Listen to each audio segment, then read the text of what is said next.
This tiny Rubik's Cube is very frustrating. It's very difficult to turn, and then every time when I nearly complete it, it just slips away from my hand.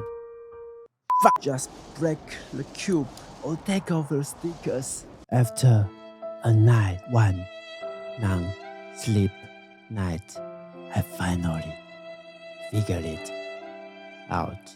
It can only be solved like this.